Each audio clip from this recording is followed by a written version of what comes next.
Hello, today we're going to discuss the Quest SafeLog 100 single gas monitor and the calibration of this monitor. The Quest SafeLog 100 is configured for various types of single gas. In this particular scenario, it's configured for sulfur dioxide or SO2. What you'll need to do the calibration is your SafeLog 100, back out a little bit, your calibration adapter, a preset regulator for half a liter to 1 liter per minute, and there is a spot in the manual for that recommends per what cal gas you're using of the recommended flow rate to calibrate. And you'll need your cylinder of calibration gas, if you can zoom in. Here you can tell it is sulfur dioxide, SO2, 10 parts per million. So we're going to go ahead and screw the regulator onto the cylinder.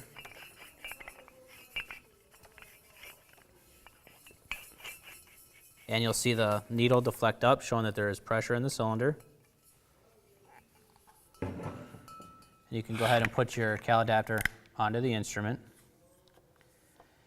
And to get into the calibration mode, we first must turn the instrument on. There's an on/off enter button, a setup button, a print up arrow, and a 0 down arrow. You press and hold the on/off button, and you'll see the startup sequence start.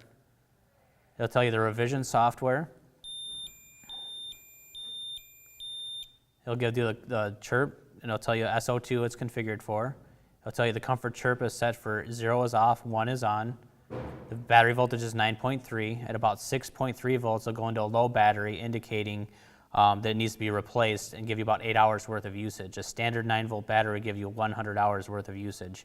And there is a spot in the manual that tells you the recommended batteries to be used for the intrinsic safety of the instrument. And here, you'll have 4 slashes on here that tells you it's waiting for you to decide what you want to do next. After about 30 seconds, if nothing is touched, it will default into the run mode.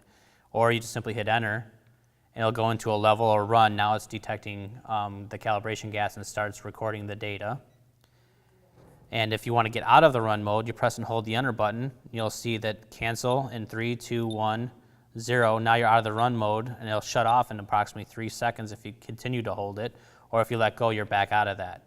When you're back out of that, you can hit setup. And it's going to ask you for a password.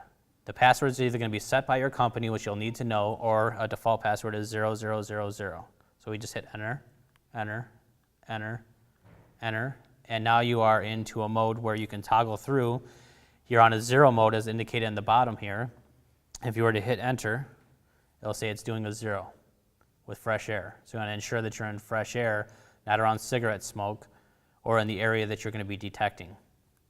And if you continue to scroll through, it's going to tell you, do you want to read in Fahrenheit or degrees Celsius? You can set the date or time. And there's your comfort chirp. 0 is off and 1 is on. And that will give you about every 15 seconds a chirp to say, hey, I'm still on and working. And then your TWA, your STEL, and your high alarm set points.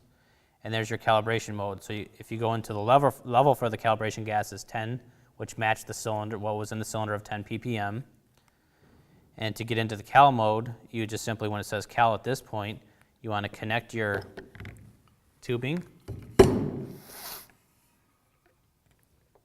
to your cal cup, turn it on. You'll start to see the level rising.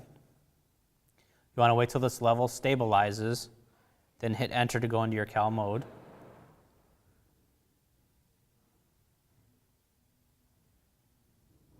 You don't want to see the levels continue to rise or change for about 10 seconds, and you know it's stable.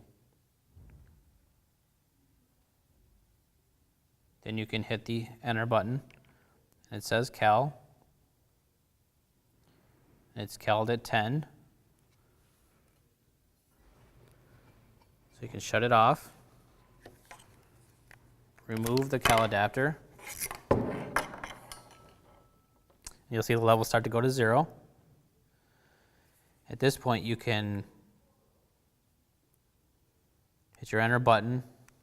The indication I gave there is because I didn't have the cal gas present, it gave me an error. So if I hit enter to cal, it's saying it's an error 5, which gives you an error code of it did not span properly because the cal gas I had taken that off. So if I continue to bypass this, and I hit the setup button, it'll go back to those 4 dashes, and I can hit enter to go into the run mode. I can continue sampling and recording data, or I can simply turn the instrument off, which right now it's closing the session. Now it's shutting the instrument off. And the instrument is off, and the unit is calibrated, ready for use.